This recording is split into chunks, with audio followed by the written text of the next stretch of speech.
இதுவரைக்கும் நம்ம சிஎஸ்கே அணி 180க்கும் அதிகமான ரன்னை சேசிங் பண்ணல அப்படின்னு சொல்லிக்கிட்டு இருந்தவங்க எல்லாருமே நேற்று சிஎஸ்கே அணி இந்த மேட்ச்ல ஜெயிக்கல அப்படின்னாலும் சேசிங் அப்போ 200க்கும் அதிகமான ரன்கள், அதாவது 220 எடுக்கணும். நம்ம சிஎஸ்கே 201 ரன்கள் வரைக்கும் இந்த ஆட்டத்தில் ரன் சேசிங்கில் ஈடுபட்டு வெற்றியின் விளிம்பு வரைக்கும் வந்திருந்தாங்க.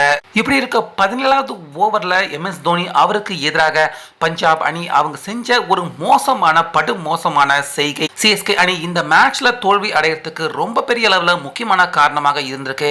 ஸோ இதை பார்த்த ரசிகர்கள் எல்லாருமே தற்போது பஞ்சாப் ரசிகர்களே இந்த மாதிரி பஞ்சாப் அணி அவங்க செஞ்சிருக்க கூடாது, முக்கியமா தோனி அவருக்கு எதிராக இந்த மாதிரி கண்டிப்பா செஞ்சிருக்க கூடாது அப்படின்னு ரசிகர்கள் எல்லாருமே பஞ்சாப் அணியின் அந்த மோசமான செயலை தற்போது தொடர்ந்து குத்தி காட்டிக்கிட்டு இருக்காங்க. ஸோ அப்படி என்னதான் பரபரப்பாக நேற்று 17வது ஓவர்ல நடந்திருக்கு அப்படின்னு பாத்தீங்கன்னா, நம்ம எம்எஸ் தோனி கரெக்டா அவர் சிவம் துபே விக்கெட் விழுந்ததுக்கு அப்புறமா 16வது ஓவர் கடைசி பந்துக்கு தான் தோனி அவர் மைதானத்துக்கு உள்ளே வந்திருப்பாரு. ஸோ அது வரைக்கும் பஞ்சாப் அணி அவங்க பெருசா ஸ்பின்னர்களை யூஸ் பண்ணவே இல்லை.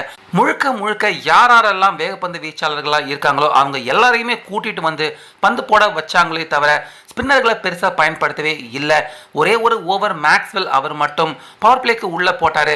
அதுக்கப்புறமா ஸ்பின்னர்களை வச்சு நம்ம சிஎஸ்கே அணிக்கு பந்து வீசாம தொடர்ந்து வேகப்பந்து வீச்சாளர்களை மட்டுமே வச்சு பஞ்சாப் அணி தொடர்ச்சியா சிஎஸ்கே அணிக்கு பந்து வீசிக்கிட்டே இருந்தாங்க. சிஎஸ்கே அணியால ஒரு கட்டத்துக்கு மேல பிக் ஷாட் பவர்ஃபுல்லாக சிக்ஸர்களை அடிக்க முடியாமல் போனதுக்கு இது மிகப்பெரிய அளவில் காரணமாக இருந்துச்சு.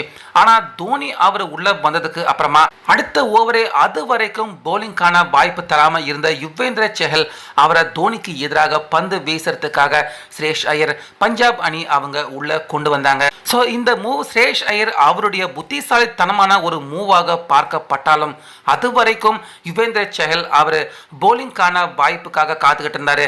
கேமராவிலையும் அடிக்கடி யுவேந்திர செஹல் அவருடைய புகைப்படத்தை காட்டினாங்க.